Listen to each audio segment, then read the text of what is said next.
needs to be strengthened as well. So there has to be investment that needs to go into the grid to be able to strengthen the most of the distribution, the last mile kind of grid that comes to our houses. And thirdly, I think what's also important is that you have to have this network of skilled technical people who can provide you the after-sales service that is needed. Because a lot of us would not want to make in an investment where we are not sure about how the after-sales service would work. So I think the key here is that we have to design business models and have policies that are supportive, that can really make this into just any white good that we can go across to one of these multi-brand shops and buy. That's very interesting. You're saying there has to be ease of buying. Exactly. There has to be ease of business, but there has to be ease of buying. Just like you can go in and buy a refrigerator on an EMI and then expect an after-sales service if that's what you provide for solar energy and solar panels. That's the way forward. So let's just see where we are right now, right? What is the basic goal of renewable energy? The basic goal is that we transition from fossil fuels to energy sources like wind, solar, geothermal as well, right? Where are we right now? Right now, and this is latest data that has come to us, 30% of the world's electricity is renewable, right? But the other side of the story is electricity is not the only way in which we consume our energy. There are heavy industries that are to be run. Our vehicles need energy. 85% of that consumption still is fossil fuels. When you look at these two sets of data, is the glass half empty or half full? All right, so maybe, I shouldn't talk about the glass being half empty or half full, but rather about it being continuously being filled. And, if I look at a global picture and give you a sense of how much renewables is being put. Now, maybe this number will not make a lot of sense in terms of, the huge amount it is. But nevertheless, we did almost 600 gigawatts, which is 600,000 megawatts. Now, that's huge. That's more than the capacity that we have in India that got deployed globally for renewable solar, mostly solar and wind.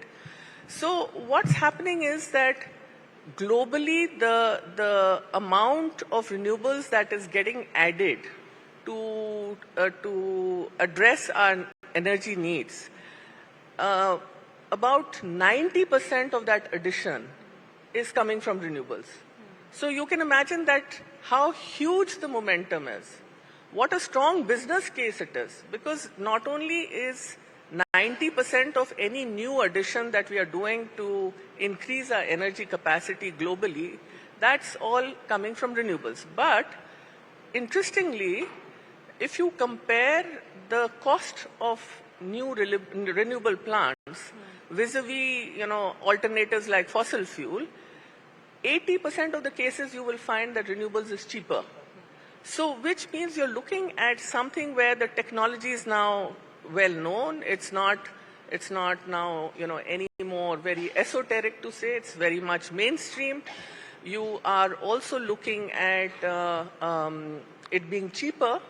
And if you look at the kind of research that's going into storage, which is what will bring in more renewables, because unless you have storage, you probably can't reach that kind of level that you want for achieving net zero. But there's a huge amount of investments that is going globally for increasing our capacity to have both short duration and long duration kind of batteries and storage are being continuously being built. Now that would really, I think, if you look at it in the way we are moving from now to 2030, and again, when the G20 was held in India, there was a call to triple the renewable energy. And, as I told you, last year we added about 585,000 megawatts. We probably need to do about 100,000 megawatts to reach where we want to reach by 2030. But I think the kind of year-on-year growth that we are seeing, the kind of growth we're also seeing in investments, I think that's a really very positive sign. Can I ask you then, so to my mind, from what you have said in the last 10 to 12 minutes is, there is probably a problem of scale. How do you scale up clean energy? There is an argument that is often made. It is that let's not put too much hope in renewable energy. What you need to look at is nuclear energy. And and the example given is of France, where 70% of their energy, of their electricity is actually coming from nuclear plants. Is that the way forward? And is nuclear energy considered clean energy?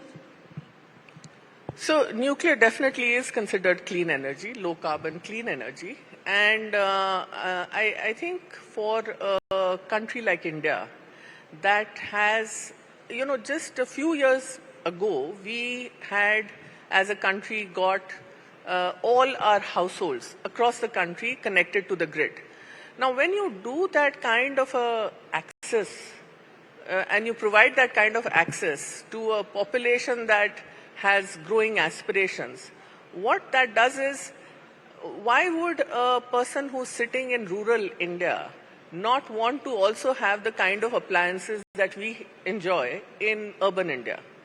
And that means that we will continuously see a growth in demand for electricity, and we are seeing it. So which means that for a country like India, it's not this or that, it's all. So we definitely should be doing what we need to do in nuclear. We definitely are doing a great deal of work in renewables. But in nuclear, I do have to say that there is a very long gestation period. Gestation, you start looking at building it today, you probably will, it'll take you 8-10 years to have it functional. With renewables, the period that you take to put even, say, 1,000 gigawatts on the ground is between 18 to 20 months. So there is this speed that has now become pretty much the norm for renewables, which is why you see so much of a surge happening in it. But what happens to that speed when the leader of one of the richest countries in this world and also one of the biggest energy consumptions in this world, that's the United States of America, says, drill, baby, drill. Essentially, he's saying, renewable energy can go take a walk. I don't care. What's interesting and what a lot of us don't know about the US is that, in India, if we look at our grid, we proudly are today one nation, one grid. So we have one grid that connects all the entire country. In US, there are probably 20 types of grids, 20 different grids. So all the states have their own grids. They have their own policies. And what the president might be saying, if there is a strong business case in California to continue to do what they need to do on renewables, or if Texas, the constituency that he comes from, the wind and the solar are showing such strong, footing, and there's a surge. That really means that because you are now at a time when the momentum, not just in the US, but globally, there's such a strong business case and there's such a strong momentum and showing for renewables, that for one person to come in and say that you don't do it, it might be, just before me, Saurabh called it a blip. So in a transition which is, going to span like 20, 30 years, if it's a small blip, it's a small blip, because no one actually said that energy transition will be smooth, seamless. You'll have these geopolitical issues coming up. You'll have these challenges of, wars happening where prices of energy might go up, and it might have affect your supply chains. All those things will happen.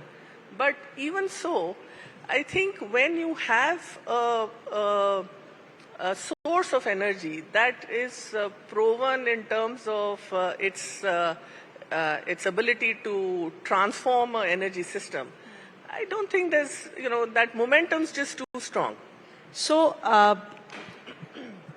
in recent times, there's been a lot of talk about data centers and energy consumption, that every time you Google something, every time you buy something online from Amazon or wherever, you are consuming loads and loads of energy. Now, Gauriji, my contention here is that is only going to grow. How are they going to deal with it? So, till a few years back, let me just take you back just to about 2022. Most of the developed countries, European countries, their main goal was, look, we have to do just a technology switch. So if we are today using coal and gas, we now need to get into renewables. So, they were not looking at very major surge in the electricity demand. But